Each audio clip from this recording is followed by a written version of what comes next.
başladık. Kameranı çevireceğiz bu tarafa.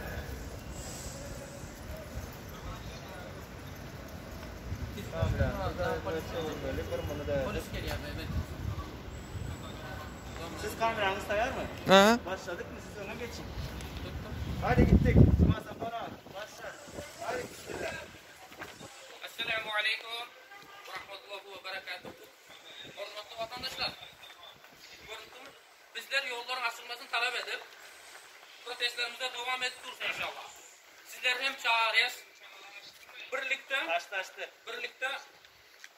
hareket edelim hürmetli vatandaşlar. Gelin, zalim diktatöre karşı hareket edelim vatandaşlar. Yolların açılmasını talep edelim. Hasenet şeyli yapıveriyoruz bizler. Artık yatma yok, şey yok. Vatandaşlar artık gelin. Bakın görüyor musunuz? 2 tane vatandaşımızı dün konsolosun önünde 2 gün yattılar. Bunlara demişler ki virüsle haberleşin, virüsten haber alın. Biz de o virüsle konuşma için çıktık bugün. Virüs sana izleniyoruz. Virüs. Bak. Biz yolları açtırmak için çıktık.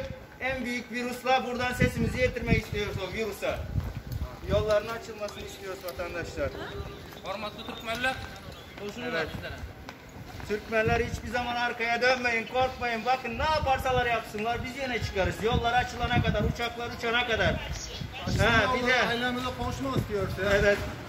Bir de dün Amisya olmuş Türkmenistan'da türmelerden 2000'den fazla kişiyi çıkartmış da sistem atalım. Niye Murat Düşenf'i çıkartmadın sen? Ha? Onun da günahı yoktu. Murat Düşenf'i azatlık. Murat Düşenf'i azatlık. Zalim kurban olayım. Cevap verin inşallah. Hakikate hazır olun. Evet, artık gerçeklerden kaçamazsınız.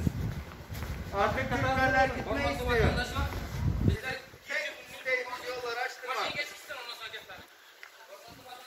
Durmayacağız, bir dakika. Sadece yollar açılsın da buradaki 2 milyon Türkmenimiz ailelerine kavuşsun. Biz tek isteğimiz odur. Başka bir şey istemiyoruz.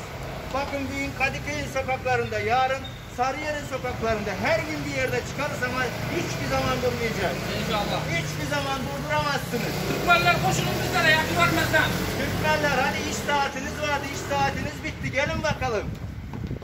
Gelin koşulun, birlik olsun, beraberliği olsun. Geçen sene Özbekler nasıl yaptı? 300 tane Özbek havalimanında bir hafta yattı, yollar açtı. Biz onlar gibi yok muyuz? Varız inşallah. Gelin. 2 milyon Türkmen Gelin vatandaşlar. yolların açmasını talep edelim inşallah. Biz hiçbir zaman durmuyoruz, Yollar susmuyoruz. açılsın. Bir de